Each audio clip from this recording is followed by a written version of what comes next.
L'optimiste regarde la rose et ne voit pas les épines.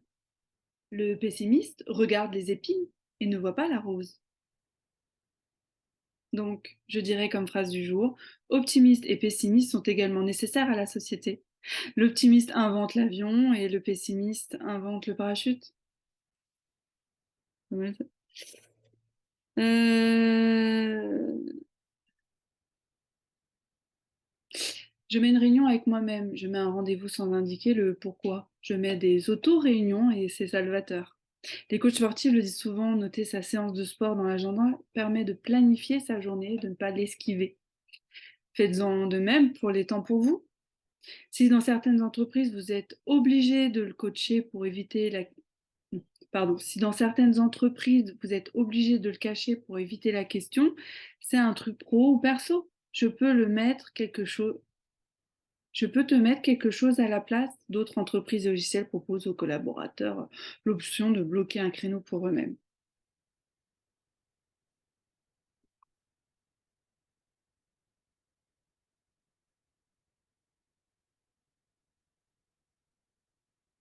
Pensez-vous que l'art ait le pouvoir d'apaiser les souffrances? Vous avez probablement déjà entendu parler des vertus apaisantes de la peinture ou l'écriture sur certaines personnes. Ça s'appelle l'art-thérapie. C'est une approche thérapeutique qui met l'expression de l'art au service de la santé et du bien-être. Il s'agit d'une Il s'agit d'une approche qui ne se base pas principalement sur la communication orale, puisqu'elle incite à la production artistique. Aucun jugement de valeur ou esthétique ici, simplement l'encouragement à dépasser les freins sociaux, médicaux, psychologiques pour mettre en lumière le vécu, quel qu'il soit, et effectuer des changements positifs. C'est une discipline qui est vaste, puisque l'art s'étend de multiples manières. On a le dessin, la peinture, la sculpture, la musique, le théâtre, l'expression corporelle, l'expression écrite, etc. Toutes, toutes ces applications de l'art se déclinent presque à l'infini, pouvant parfois même se combiner.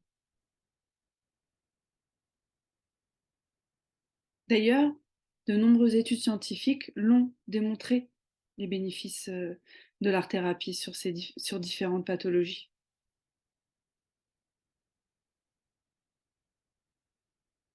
Vous voulez en savoir plus sur l'art-thérapie? N'hésitez pas à me contacter. À très vite. Ciao, ciao.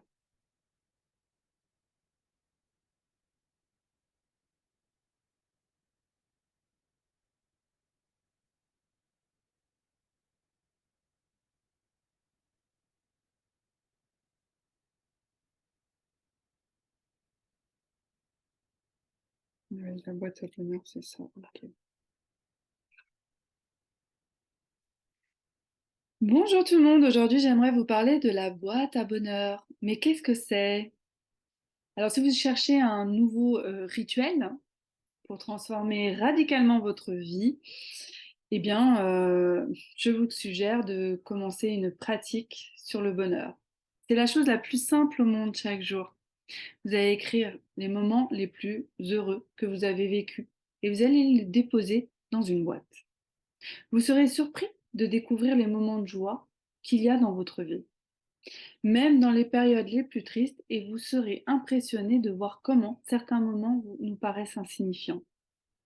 C'est un bonheur énorme de voir comment, à travers les années, le contenant se remplit avec des petits bouts d'évidence, comme quoi, après tout, la vie n'est peut-être pas seulement obscurité et souffrance. Vous pouvez garder cette boîte à bonheur pour vous ou l'offrir à quelqu'un. C'est un merveilleux moyen de prendre conscience du bonheur et de la grâce qui traverse de manière presque imperceptible votre vie. Pourquoi donc ne pas commencer aujourd'hui? Je vous y invite. Allez tous à notre boîte à bonheur. Ciao, ciao. Bon. Donc tout ce qui est là, j'ai fait, il me manque le mail. Les mails.